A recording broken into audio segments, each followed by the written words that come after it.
Yeremiya 46-cı fəsil. Misirin məğlub olması. Bu, millətlər barədə Yeremiya Peyğəmbərə nazil olan Rəbbin sözüdür. Misir haqqında. Misir padşahı Firon Nekonun ordusu barədə nazil olan sözdür.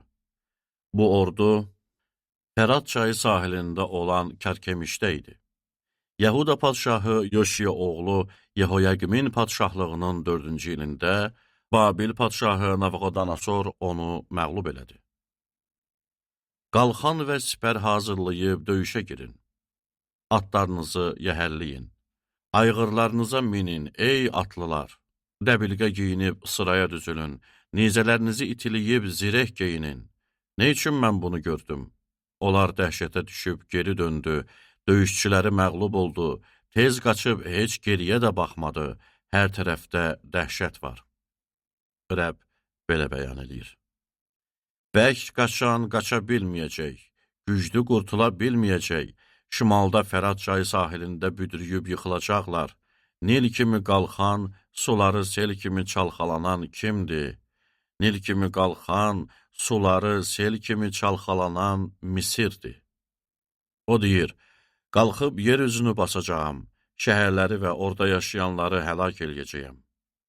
Ey atlar, şahə qalxın. Ey döyüş arabaları, dəli kimi cumun. Ey qalxanla silahlanmış kuş və put döyüşçüləri, kaman götürən və onu çəkən ludlular, irəli gedin. O gün ordular Rəbbi Xudavəndin günüdür.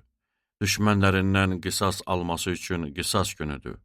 Onları qılınc yiyib doyacaq, qanlarını içib susuzluğunu yatıracaq. Çünki şimal ölkəsində, Fərat çayı sahilində ordular Rəbbi Xudavənd qurban kəsir.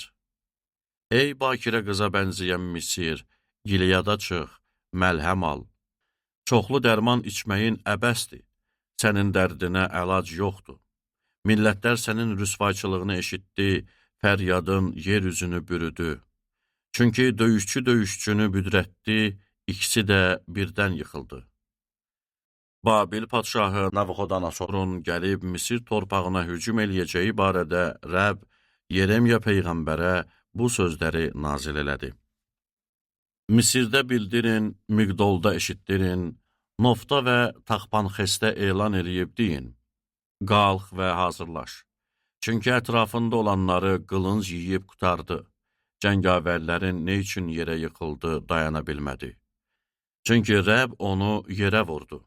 Dəfələrlə büdrədilər, bir-birlərinin üstünə yıxılıb dedilər, qalxın zalimların qılıncından qaçıb öz xalqımızın yanına, doğma vətənimizə qaydaq. Orada onlar bağırdılar.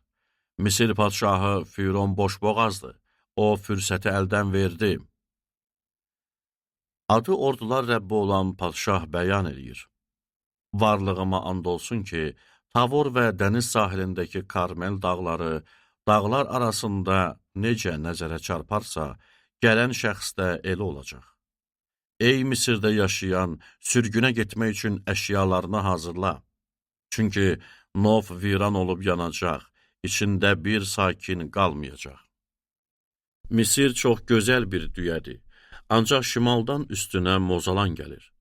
Onun muzlu əskərləri də bəslənmiş dana kimidir. Onlar üç çevirib birlikdə qaçdı, yerlərində durmadı. Çünki fəlakətlərinin günü, cəzalarının vaxtı gəlmişdi. Sürünən ilan kimi fışıltıları gəlir, çünki ordu ilə irəliləyirlər. Ağac kəsənlər kimi ona qarşı balta ilə gəlirlər. Keçilməz olsa da, yenə meşəni kəsəcəklər. Rəbb belə bəyan edir.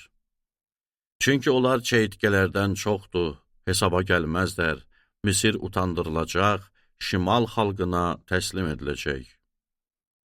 İsrailin Allahı olan ordular Rəbbi deyir, mən No şəhərinin Allahı Amonu, Fironu, Misiri, onun allahlarını, padşahlarını və Firona güvənənləri cəzalandıracağam. Canlarını almaq istəyənlərə, Babil padşahı Navucodonosora və onun əyanlarına təslim eləyəcəyəm. Ancaq sonra əvvəllər olduğu kimi adamlar yenə Misirdə yaşayacaq, Rəbb belə bəyan edir. Rəbbin öz xalqına vədi. Qorxma, ey qulum Yaqub, dəhşətə düşmə, ey İsrail. Çünki səni uzaq yerlərdən, nəslini sürgün olunduğu ölkədən qutaracağam. Yaqub geri qayıdacaq, rahatlıq tapıb qayğısız olacaq. Onu qorxudan olmayacaq. Qorxma, ey qulum Yaqub, çünki mən sənnənəm. Rəbb belə bəyan eləyir. Səni aralarına sürgün elədiyim millətlərin hamısını yox eləsəm də, səni tamamilə məhv eləməyəcəyəm. Ədalətlə tərbiyələndirəcəyəm, amma cəzasız qoymayacağam.